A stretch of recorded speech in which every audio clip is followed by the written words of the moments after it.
All right, you've been listening to Esmail Baghaei, the foreign ministry spokesperson of Iran, speaking there in the Iranian capital, Tehran, reflecting, of course, on regional tensions. He accused America of being stuck and struggling in its current situation. He also said that the Iranians don't care about American concerns. They care about putting Iranian concerns first. He says we will use diplomacy to achieve our national interests. He also reflected on the recent strike on an Iranian vessel in the Caspian Sea by Ukraine, a drone strike. He said that that was illegal, a violation of international law, and that Iran has the right to reply. Let's take a look at all of this in more detail with Zeidon Alkinani, the founding director of the Arab Perspectives Institute, a non-resident fellow, the Middle East Council on Global Affairs also. Zeidon, you're listening to all of that as well. Firstly, we know, of course, we've seen something resembling a kind of tactical pause when it comes to US kinetic strikes on Iran in the past 24, 48 hours. I mean, from a regional perspective, is this, as the Iranians seem to apply, a result of kind of US military exhaustion, of being stuck in their current situation, is what Esmail Baghaei has suggested? Or are we seeing the results of actual diplomatic guardrails restraining both sides, do you think? I think it's mostly the latter.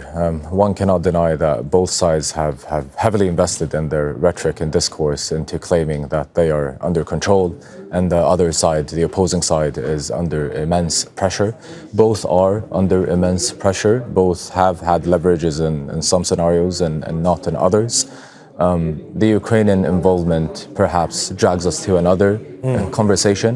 One, we don't know if that vessel was carrying weapons to Russia from Iran or from Russia to Iran. These are two different conversations. We haven't noticed a clarification from Iran.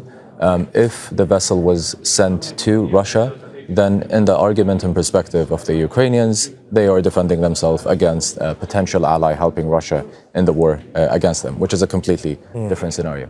If it was the opposite, then it seems like Zelensky is trying to buy some new points with the Trump's administration, offering the Western/European support that Trump failed to receive from the E4, failed to receive from prominent European and Western allies within the NATO, but also an opportunity for the US to finally put more pressure directly upon Russia.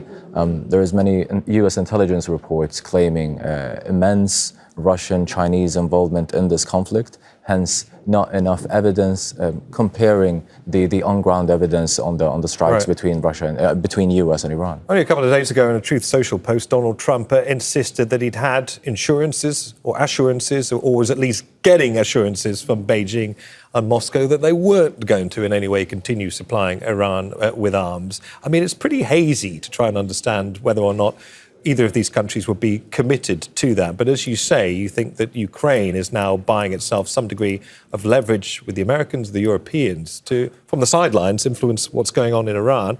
Nevertheless, Iran is saying we have the right to respond. What do we think that might mean for Ukraine?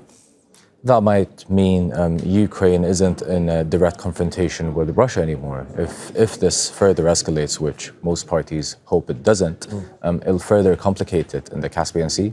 It means that the regional war in this part of the world is no longer a regional war. It's a trans-regional conflict that has pulled out regional rivalries within the Middle East, but also pulled in global rivalries. It kind of indicates and reflects a reminiscence to some of the conflicts that erupted around the Cold War, unfortunately.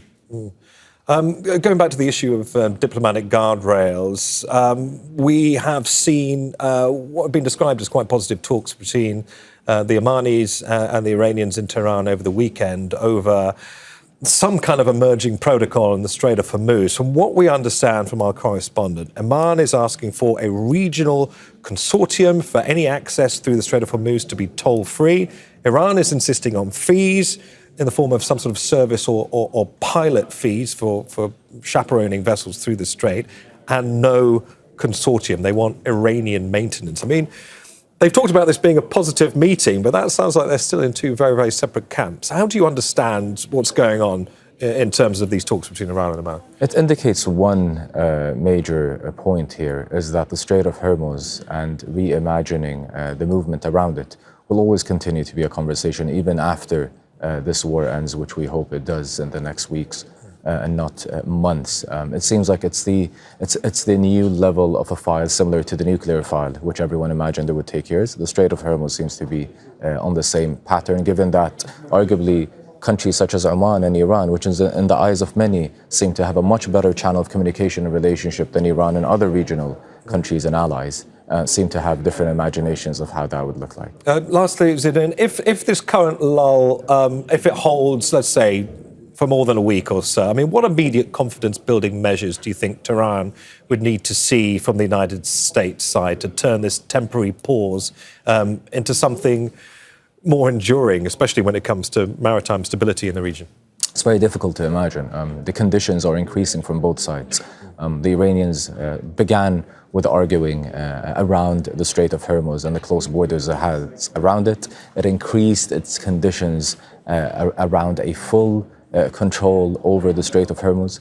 The US is coming also with similar suggestions, which we're noticing a regional and a global power arguing over loopholes that unfortunately were never presented by international maritime law or international law that arguably would have protected us through conventions and treaties that would have avoided such disagreements. It seems like this conflict will present a major review, a major reassessment over how valid are these international mechanisms and trade laws that would prevent us from having these disagreements in the future. All right, Zeidon, really good to hear your thoughts and analysis. Zeidon Alkinani, Founding Director of the Arab Perspectives Institute and also non-resident fellow at the Middle East Council on Global Affairs.